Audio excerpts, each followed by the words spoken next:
So, okay, Opus 4.6 just dropped, and yeah, I had to jump in. If you're building solo, maybe wrangling Claude code, sometimes swinging over to Codex or Cursor, this is one of those drops you just feel in your workflow. So here's where it gets wild. The biggest headline, Opus 4.6 now comes with a full-on 1 million token context window. Not joking. It's like switching from building in a phone booth to having an entire library at your disposal. If you're coming from the 200,000 window, you already know how fast that thing fills up. Log files, source code, tool output, your rules.md, agent skills, it all piles up. But with a million tokens, you can finally work on big code bases, push deeper agent chains, and not have your session blow up every time you need to pull in some real project history. And honestly, it's not just about dumping more data, it's about staying in flow way longer. For me, it's this. You start a refactor, bring in a few helpers, maybe a PRD, maybe a whole rules doc and session transcript, and you're still not bumping the ceiling.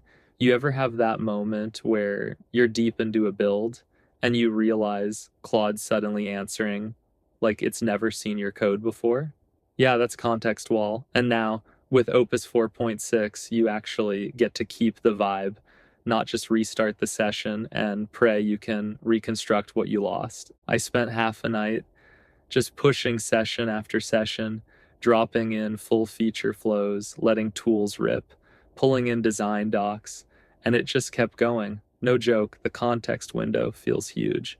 It's the kind of space that makes you think bigger. And for solo devs, that's all you want. Less, please trim your context warnings. More room to actually build. Just real quick, I'm Daniel. I've been living in the iOS trenches for over 8 years. Started out freelancing, working with clients, bouncing between all sorts of projects.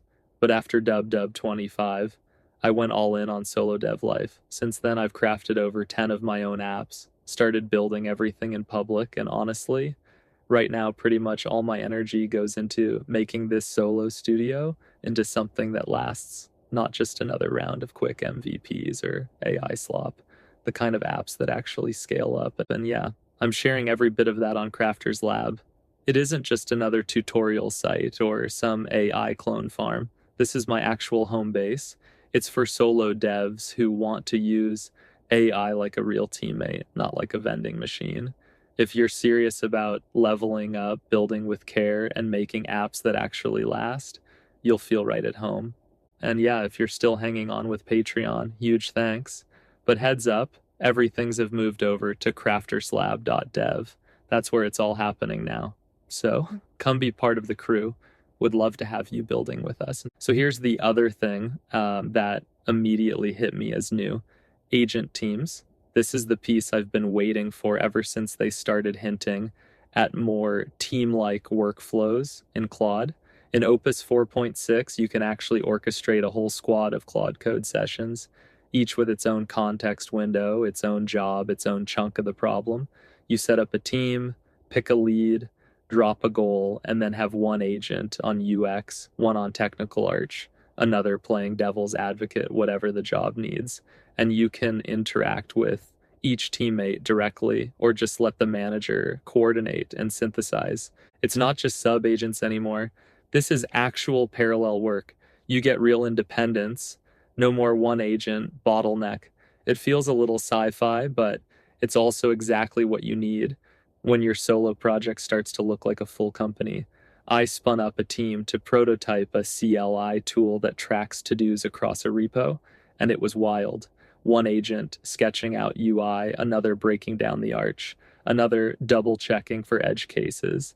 And because they each get their own slice of the 1 million token context, you don't have to worry about stepping on each other's toes or running out of memory mid-task. And yeah, it's still beta, so you've got to fiddle with some config, but I'd bet this workflow is going to stick. It's finally that agent coworker vibe instead of just agent assistant. It's honestly the feature I'll be using most. It opens up a whole new layer of what solo can look like. Now about the benchmarks, I'll be straight. I never trust leaderboards until I've actually shipped something with the model. Opus 4.6 is topping the charts on all the agentic coding evals and humanities last exam style tests, which is cool, but that's not what matters to me.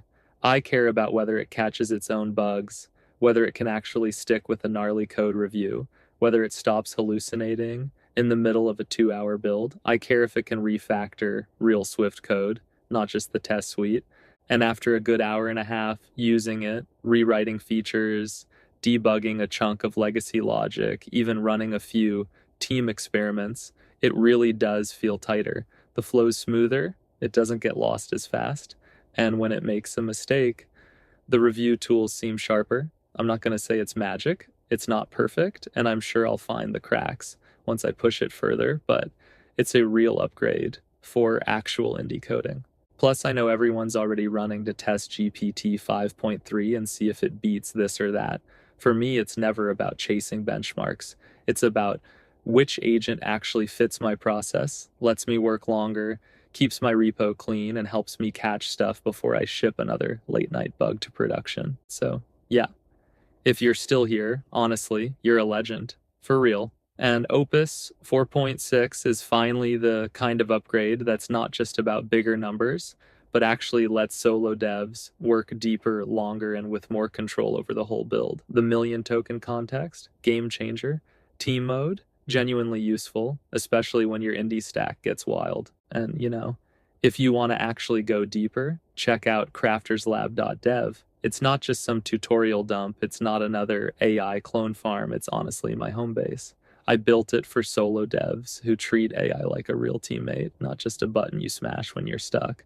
And, it's packed. You get full walkthroughs, like actual short video tutorials, a ton of Claude code skills, and yeah, resources means straight up downloadable zips you can drop right into your project. Members get to actually riff in the comments, ask follow-ups, go back and forth, and yeah, that's just the start. Because the real core is the Notion team spaces. My live playbook, members get a front row seat to my command center, every app I'm building, all the .md files I'm actually using on real projects, the prompt library, the docs I'm writing as I go, and all the automations I'm wiring up behind the scenes. There's a full curated Swift and Swift UI library team space too, not just some pile of old auto-generated files, but real up-to-date stuff. It's packed with the kind of deep dive keynotes and private talks I paid some $100 for, honestly. You won't find any of this in the public training data. This is all the modern, real-world code I use myself to fine-tune models and build out my own custom MCPs for Claude Code, for Cursor, all of it. There's a bunch of different ways to use it, and I'm always experimenting, always posting about it in the lab. And then there's Ops Lab. It's where I build and share all my Notion AI agent instructions, Notion templates, the Claude code skills, the workflows, automations, all wired up and ready for you to copy, tweak, totally break, and make your own. The whole point is to keep the indie stack connected so you don't feel like you're building in a silo, even if you're solo at the keyboard. So, yeah. If you want to get in before it gets busy and prices start moving, now's kind of the sweet spot. The crew's still small, super hands-on, and honestly, it feels way more like a behind-the-scenes dev lounge than some giant faceless forum. Would love to see you in there. Swap some stories, maybe even learn something from what you're building next. So, yeah, keep crafting, keep testing. Peace.